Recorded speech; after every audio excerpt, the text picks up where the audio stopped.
Welcome back to another episode of Contruent True Talks. I'm your host, Andy Verone.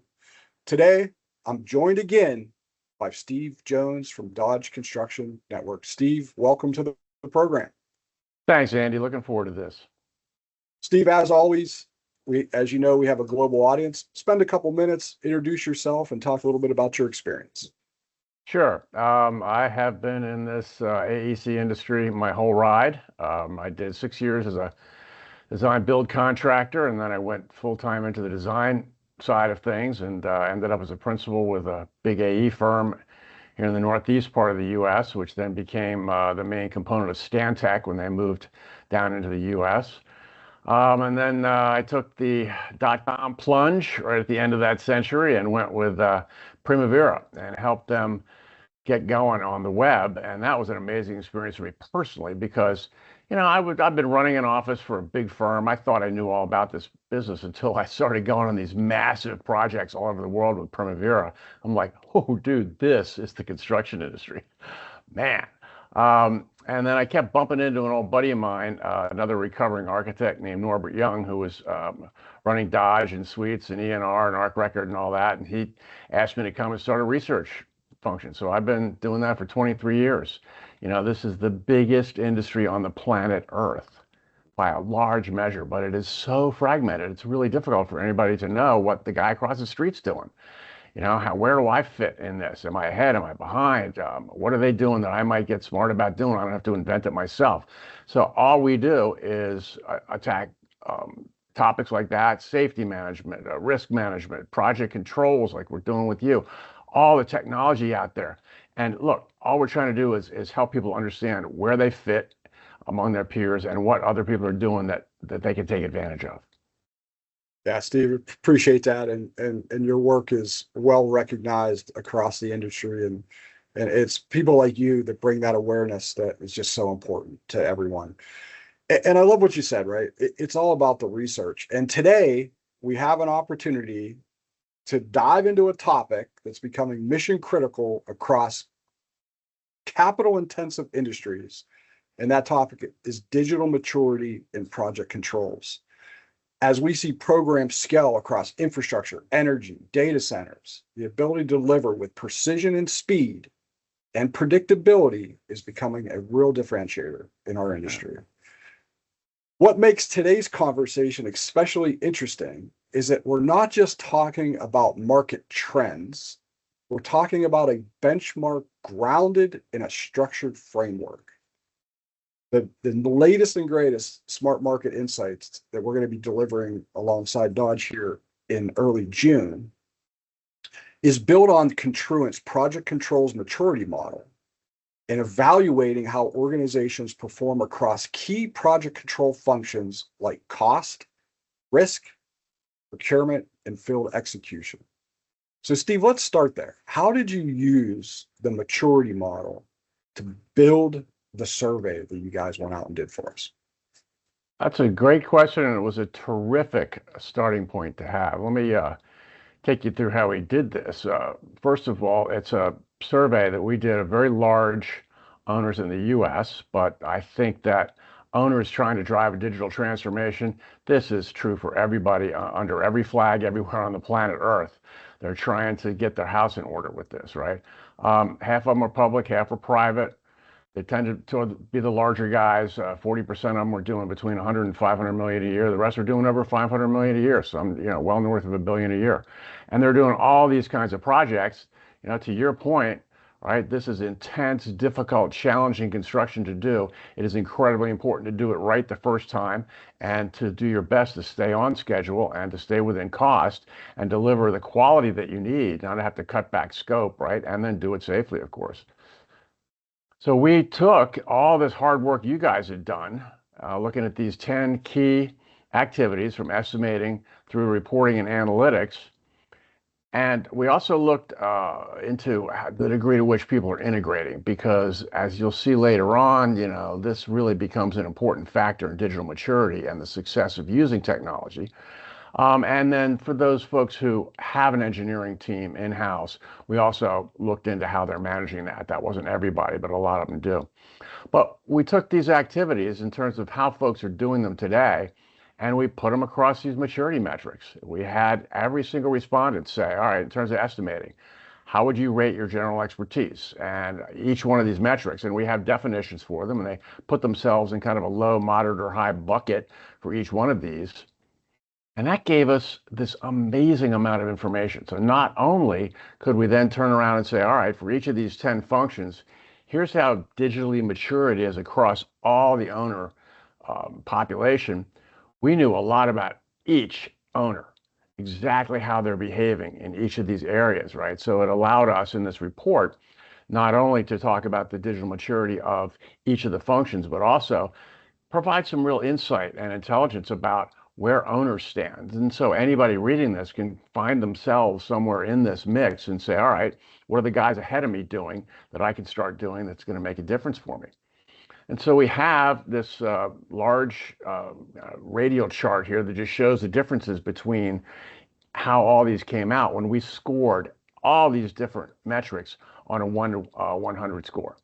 And for each one of these, say the procurement, for example, in the report, every one of them has its own page like this, where you can see the maturity score, right? But you'll see how it's made up, right? And this gets back to what all the owners were saying. How many of them were high? How many of them were moderate? How many of them were low?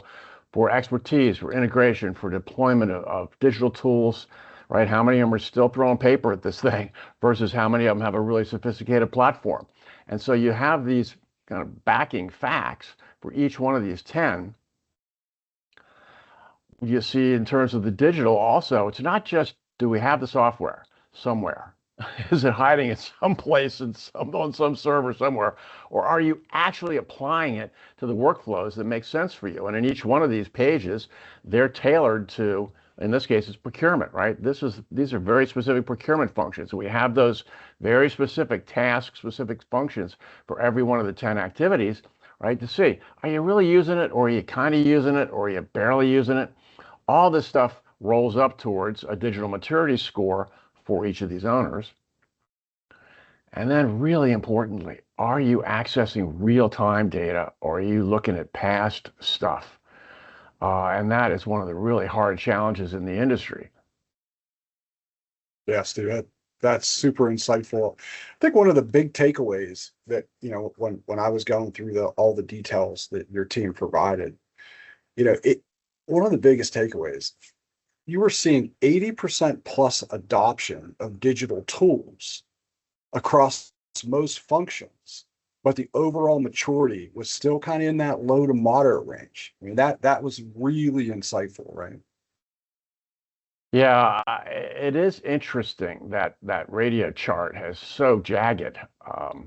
Even though a lot of people are using tools, a lot of it has to do with how they're using them, right? When you look at these top three, all of these rely very heavily on integration and data coming from across your organization. So you've got to integrate those. They can't really operate very well functionally in silos, right? So they're very strong candidates for folks investing in integration and in real-time access. And that's actually where we saw scores higher for those. And these, it just makes sense, right? People are following where the need is. At frequency of conducting reviews and updates, organizations that integrate cost and risk management, doesn't always correlate to real-time access. As you can see right there, you're only getting monthly. So it's not universal, right, in those two. But it's moving in the right direction. And then for those three that were at the bottom, relatively few reported that they've got any kind of institutionalized enterprise-wide process, right? And this is where you may have 5 projects going with 5 different project managers. Each one of them likes to do X, Y, Z functions their own way. And it's just difficult to function as a highly tuned, orchestrated operation if you have so much freedom of choice, essentially, in how people go about doing things. So I think one of the things that came out is the folks who've done the hard work of saying, We've looked at how all these projects have been done this way in terms of field management or in terms of procurement. Let's land on this as our standardized way, and let's really put it in. And that ended up being a pretty key metric to the digital maturity for every single owner as we went through. Yes, super insightful. I think the other thing that really stood out was, and you just hit on it, right? Tools versus outcomes. Even though with that level of investment, many organizations still struggle to access that real-time data across I know, functions. I And know. you guys did a great job, on what was preventing that when you asked those questions. It's really astounding. I mean, I pulled together each one of those 10 activities in terms of the real-time access, and you can see how it spans here. The darker bars, those who always have it, and the lighter bars, those who occasionally have it, and then you'll see the total out there. We're going from 8% up to 82%. What drives that, right? I am so interested in behavior, and I have a pretty strong theory about this, which, for the lack of a better term, I just call urgency. On those top two, when you're doing reporting and analytics, that's what executive decision making is based on, right? And also anything to do with cost, right? Because as soon as some kind of a cost damage happens, it's very difficult to undo that. You just basically end up going over budget. And so what I think of as this urgency, it makes sense that this is where people have put the most focus into making sure they're going to get, and it's not everybody, right? I mean, only about half of them are getting it all the time, which is what you'd like to see everybody getting, right? But it's stronger than anything else. It's because that's where this having non-current information will really bite you, and fast and hard, right? And then the maturity tends to, by nature, expand from there, right? You're slightly less urgent, okay? Something happens in terms of schedule, well, you do have some ability to shift stuff around and maybe keep your end date in place, okay? Or maybe do some planned overtime or something like that, right? And in terms of field management, it's not that you have to react instantly to everything from the field.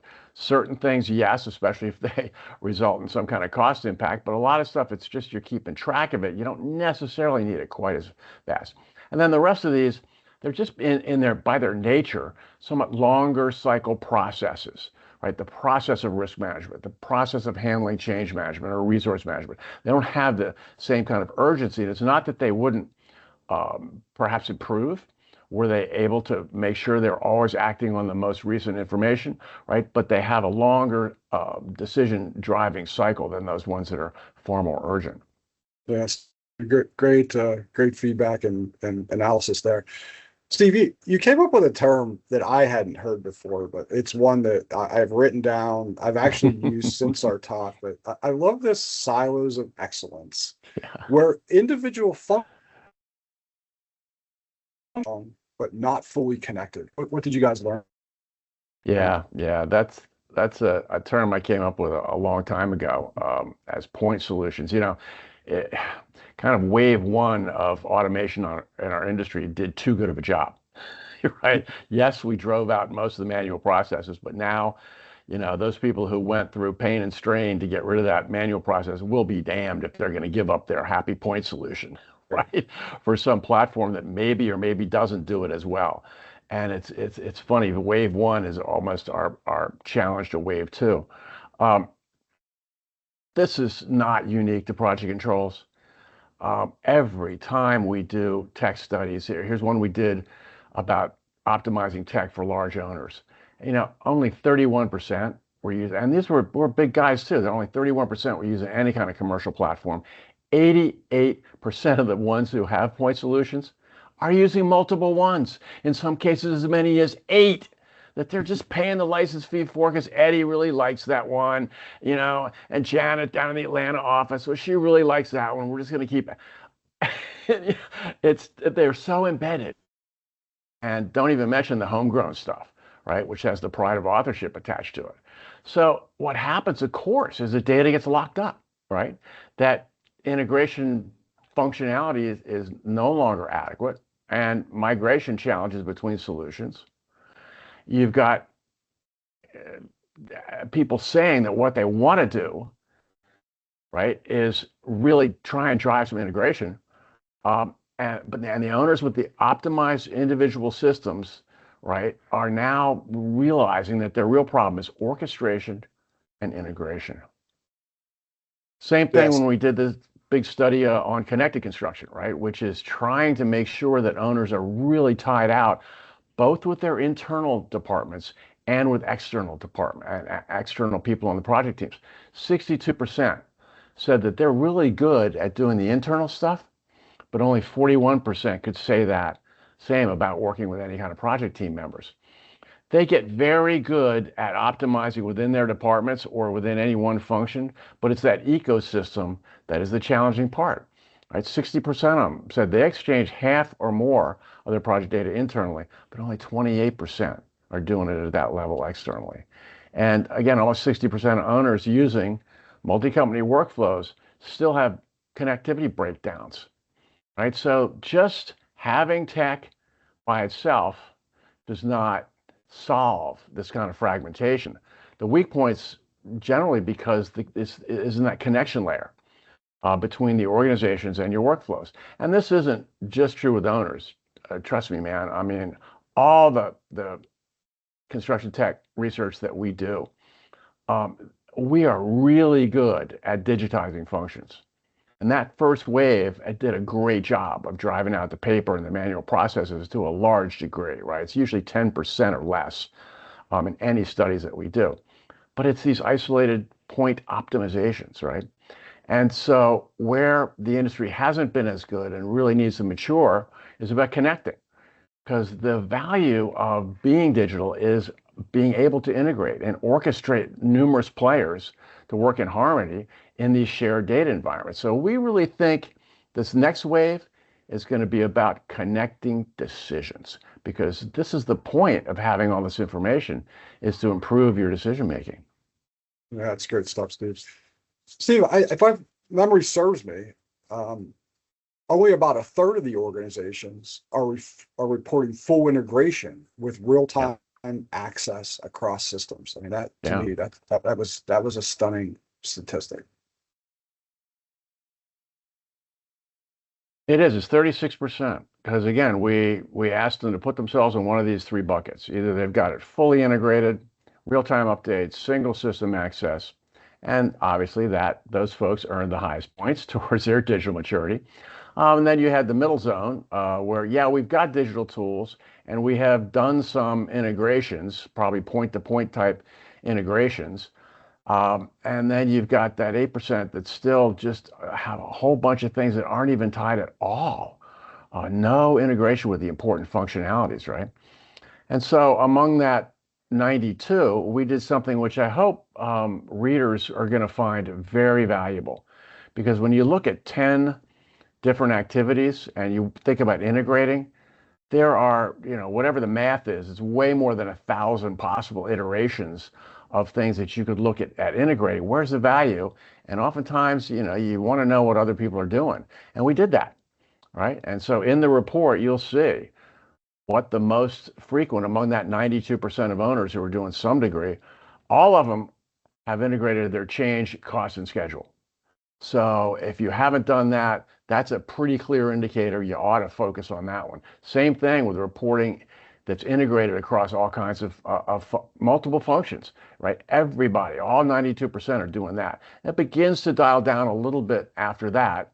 And these are the ones that are at least 50%, right? There's a few that get into the smaller things, but these are the ones that any of these that you're not doing now and you want to know what your peers are doing, hey, this is where you should probably focus some effort, because clearly people wouldn't be doing it if they weren't getting value out of it.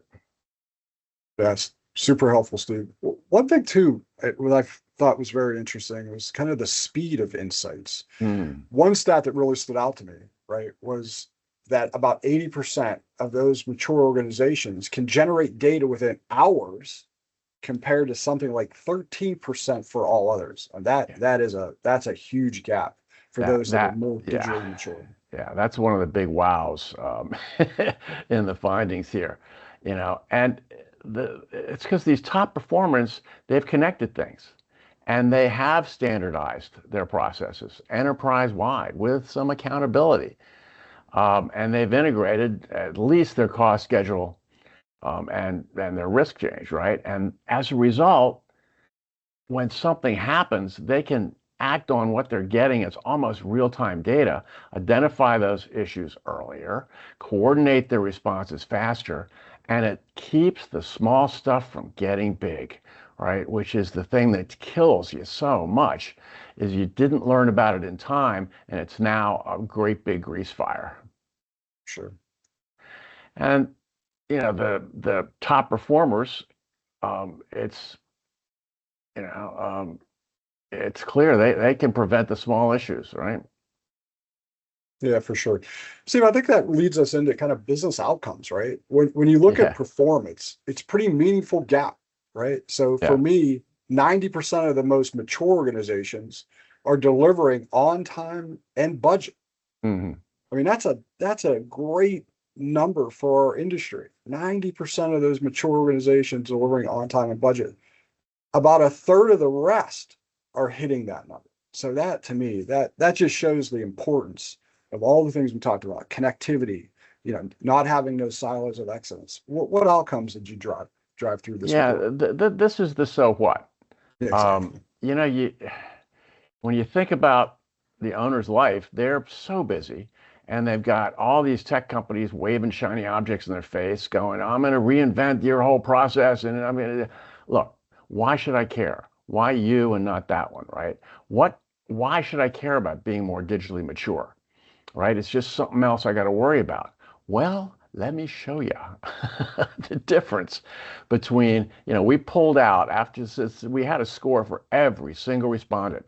So we took those who were really, really good and we share in the report here. How many of them say they can generate data when something crops up, cost or schedule issue arises in hours? Yeah, 80% of them, man, and only 13% of everybody else, regardless of where else they were on the digital maturity curve.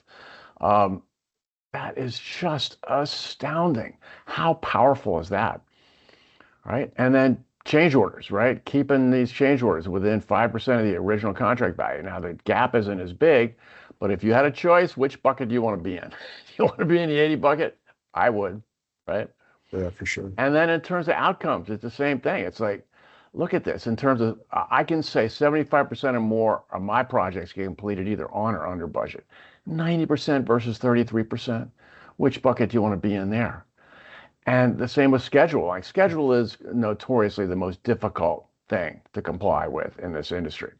So you only have 40% saying that at least three-quarters of the time, they're either on schedule or earlier, right? But that's still a way better bucket than being in that 5% bucket. And then just keeping your overall costs within 5% of what you told the board of directors it was going to be, and you're being held to, again, do you want to be in that 100% group? I would any day. 85%, you're still running some risk, right? And so these kinds of findings are so powerful in terms of saying, this is why you should put yourself on this journey towards digital maturity. It's not, you don't flip a switch and get there overnight, but you point in a direction, work with guys like you who know how to do this with folks and get the organizations in shape and move in this direction. Yeah, Steve, I think it comes to, for me, it really boils down to those organizations that have that digital maturity, have Hmm. predictability, right? And in Yeah. this business that you and I have spent our entire careers on, when you can have predictability, in those organizations and to be in that plus or minus 5% of forecast, I mean, that is absolutely critical. As projects continue to get more complex and huge in size and cost. What what do you see there, Steve, from an Yeah. kind of Yeah. enabling that predictability? Yeah. We wanted to find out why it is that those mature owners are actually able to perform better. And, they're more disciplined operationally, right? They've made those decisions about standardized workflows. They are more integrated organizationally, right? They're actually orchestrating multiple players to work together. And they've institutionalized things with accountability to the point that this is the way we do it, right? What you see is that, again, with the less mature organizations, they've got good digital capabilities, but it's mostly targeted on that kind of isolated optimization, right? As opposed to these ones at the upper part of the scale, they've connected things operationally, and that is always going to drive performance a whole lot better. Steve, great insights. One of the things that you guys have really brought forward is the business outcomes this drives. When you look at performance, it's pretty meaningful gap. Roughly about 90% of the most mature organizations are delivering on or under budget versus about a third of all the rest. What did you guys learn? Yeah, this is where the magic really is, and the question of why should I care about digital maturity? What's it going to do for me, right? It just sounds like something else I got to worry about working on, right? But all you have to do is to say, and again, you don't have to try and convince somebody. This is all their peers sharing actual results, their project process improvements, as well as outcomes. Look at how many more of the best of the digital mature owners can generate data just within a few hours when there's some kind of cost or schedule issue arises. 80% of them. And all the rest, only 13% said they can do that, right? That is a massive gap, right? What an incredibly powerful position to be in to keep your projects on track, right? Because you've invested in digital maturity. And also, in terms of change orders, right? Keeping it within 5% of original contract value. Change orders are endemic in the industry. We just finished a project looking at change orders, and everybody we surveyed said they're getting worse. There's getting more of them, and they're getting more intense. And I'd rather be in the 80% bucket than the 71% bucket anytime. And then in terms of looking at how the projects finish out, 75% or more of my projects are completed on or under budget. 90% of those high digital maturity owners can say that. Only a third of the other ones. Same thing around schedule, which is more difficult to achieve in this industry. But still, 40% are saying that at least 3/4 of their projects are either at or earlier than scheduled, than 5% of everybody else. And in terms of keeping your costs just in line with your forecasts, right? I'd rather be in a 100% bucket than be in the 85 because you're still running some risk there. And when you think about what the differences are between these really mature organizations, they've just become disciplined operationally. They are more integrated organizationally, right? They're tied out digitally with their other internal departments and with their partners. And they're way better at actually institutionalizing the processes. All right, this is the way we do it at XYZ. The less mature organizations, right, as we've seen, they're all into tech. Okay, that's battle's been won, but they've applied it just to these individual functions, and in some cases, that's ended up keeping them from getting any better. But once you actually do what the digital matured folks are doing, you've connected things, right? And you're just getting so much better performance. These numbers are, we don't see numbers this dramatic in very many of our surveys. It's astounding. Yeah, amazing, Steve. Amazing insights. Steve, I think about that, right? That really gets these firms, the word that I think of is predictability. Hmm. And even when projects do go over, the most mature organizations are keeping costs within plus or minus 5%. That is really a level of control that people should pay attention to. Yeah, yeah. You'd like to think, well, they're just better predicting. They got a better crystal ball than I do, right? That's the easy thing to think, and it's not the truth. It's more subtle than that. What they're able to do is detect deviations earlier, and that allows them to respond a whole lot faster, right? The mature kind of cost management, it involves doing planned actual remaining type forecasting. It involves doing integrated performance baseline. It involves doing scenario modeling and what if analyses, right? These put you in a position to be able to, as soon as something happens, very shortly collect the information you need in real time and know what your best next move is. So it's really not about, oh, they're great predictors. It's about early visibility, fostering way faster intervention. Steve, I think one thing, as we work through all these different areas that you and the team researched, right? There's a solid business case for any owner organization delivering those mission critical assets.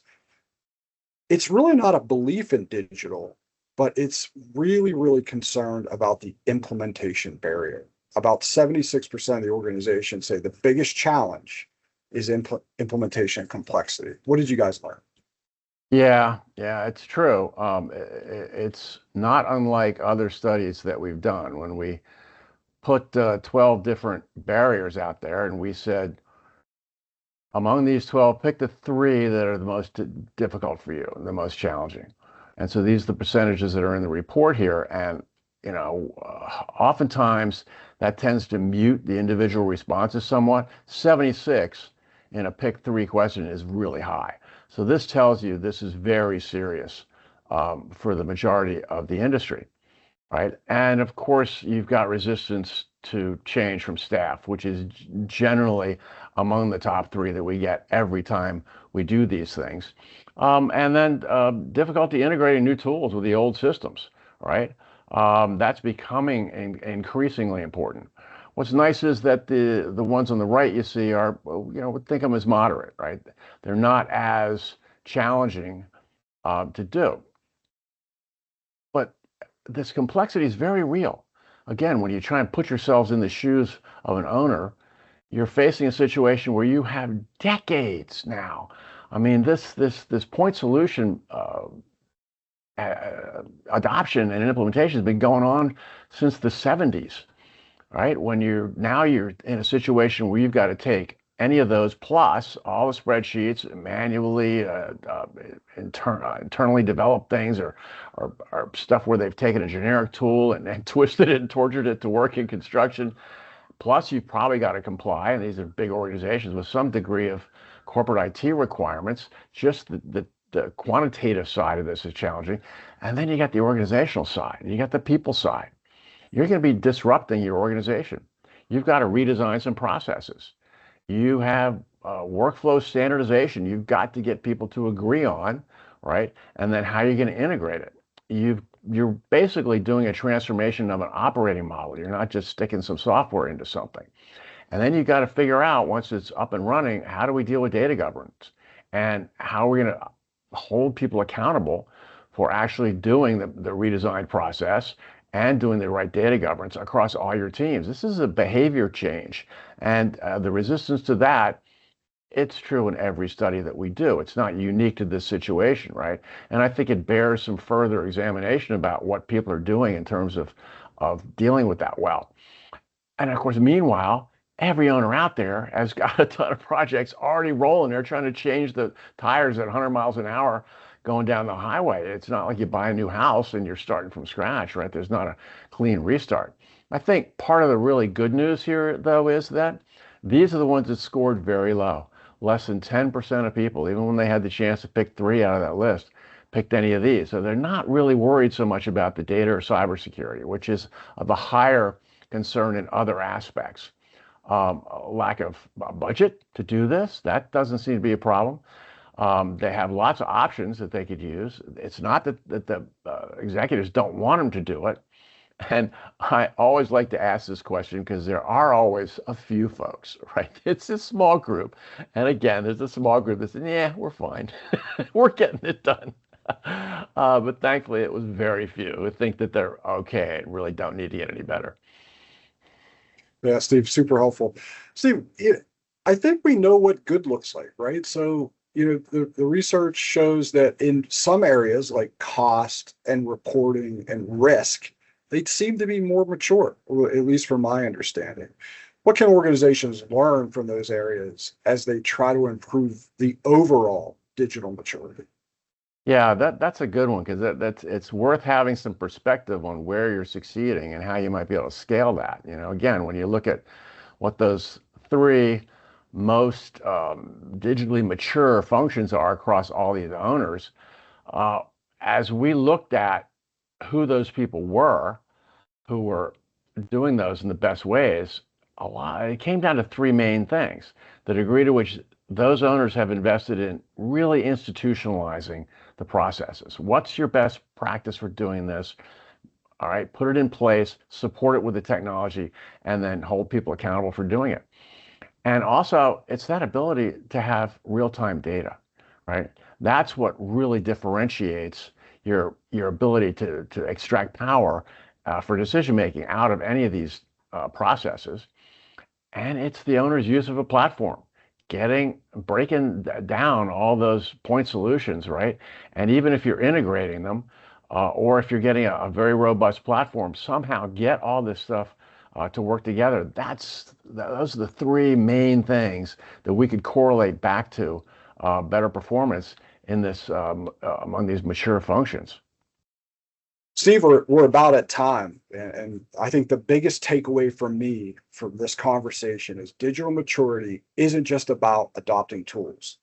It's about how well organizations connect their data, their processes, their teams to drive better decisions and outcomes. Steve, I always like to leave the last word for my guests. What's your thoughts on that? Thanks. Yeah. When I reflect on everything that we've learned by doing this, um, I think the good news is that owners are already into digital. Okay, this isn't a battle that needs to be fought now. The challenge is about now, how do you tie these things together, right? So you can actually get the right information to the right people at the right moment so they can make the better decisions. And the organizations that are actually doing well with digital maturity, it's not magic, right? It's not some big serious voodoo thing that they're doing. They're just more disciplined and intentional about connecting the things that need to be connected so that they can have a unified operating model, right? And also, you just have to understand digital maturity isn't some switch you flip. Hey, we're there.